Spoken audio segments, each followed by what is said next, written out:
الصوت لو سمحتوا. نسمع التزام الأماكن عشان نبدأ بس يتقرب به الإنسان إلى الله عز وجل. والدليل على ذلك ما ورد في الحديث الصحيح أن ثلاثة من أصحاب النبي صلى الله عليه وسلم جاءوا إلى بيوت أزواج النبي صلى الله عليه وسلم ليسألوا عن عبادته، فلما أخبروا بها فكأنهم تقالوها أي وجدوها قليلة. فقال أحدهم: أما أنا فأصلي ولا أرقد. وقال الثاني: وأنا أصوم ولا أفطر. وقال الثالث: وأنا أعتزل النساء. فلما أخبر النبي صلى الله عليه وسلم بما قال الثلاثة أتى بهم ثم قال: أما والله إني لأتقاكم لله وأخشاكم له، غير أني أصلي وأرقد وأصوم وأفطر وأتزوج النساء، فمن رغب عن سنتي فليس مني. والزواج أيها الأحباب الكرام سنة المرسلين والأنبياء. يقول رب الأرض والسماء: ولقد أرسلنا رسلا من قبلك وجعلنا لهم أزواجا وذرية. والزواج أيها الأحباب الكرام سبب للغنى وكثرة الرزق. يقول ربي: وأحق القول قول ربي وأنكحوا الأيام منكم والصالحين من عبادكم وإمائكم إن يكونوا فقراء يغنيهم الله من فضله والله واسع عليم.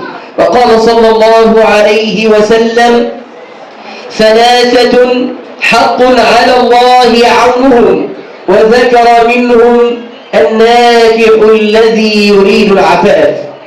نوصي الزوجة بوصية واحدة، وكذلك الزوجة. نوصي الزوجة بأن يمازح وأن يغار على زوجته، فقد روي أن سيدنا علي رضي الله عنه دخل على سيدة فاطمة رضوان الله عليها فوجدها تستاك بعود الأراك أي السواك، فأمسك عود الأراك ثم أنشد قائلا: حظيت يا عود الأراك بثغرها، أما خفت يا عود الأراك أراك، لو كنت من أهل القتال قتلتك، ما فاز مني يا سواك. وآخر يقول: أغار عليك من عيني ومني ومنك ومن زمانك والمكان، ولو أني خبأتك في عيوني إلى يوم القيامة ما كفاني. ونوصي الزوجة بأن تمازح زوجها، فقد دخلت أعرابية على زوجها في المساء فقالت له: صباح الخير، ثم أنشدت قائلة: صبحته عند المساء فظن ذاك مزاحا، فأجبته: إشراق وجهك غرني حتى تبينت المساء صباحا. وندعو للعروسين أن يرزقهما الغيوب. آمين آمين آمين.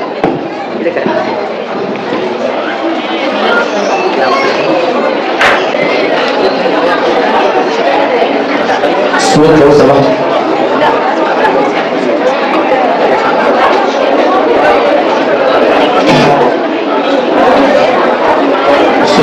الصوت لو سمحت. بسم الله والحمد لله والصلاة والسلام على رسول الله. إن صفات الله تعالى وزوجتكم مؤكلتي الأنيسة قلوب البيت الرشيد على كتاب الله وسنة رسول الله صلى الله عليه وسلم صلى الله عليه وسلم وعلى الصداق المسمى بيننا وعلى الصداق المسمى بيننا عاجله وآجله عاجله وآجله والله على ما أقول والله على ما أقول شهيد ووكيل. استوعبت عايز أكمل بسم الله الحمد لله والصلاة والسلام على رسول الله والصلاة والسلام على رسول الله استغفر الله تعالى ثم استغفرت الله تعالى وهب الله موكلتك الأنسة خروج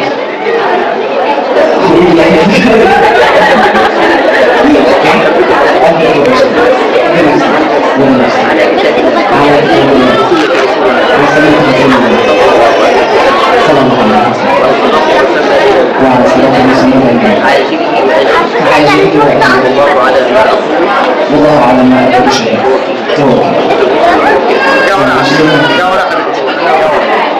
معنى قضيت ندعو للعروسين كما كان يدعو النبي صلى الله عليه وسلم بارك الله لكما وبارك عليكما وجمع بينكما في خير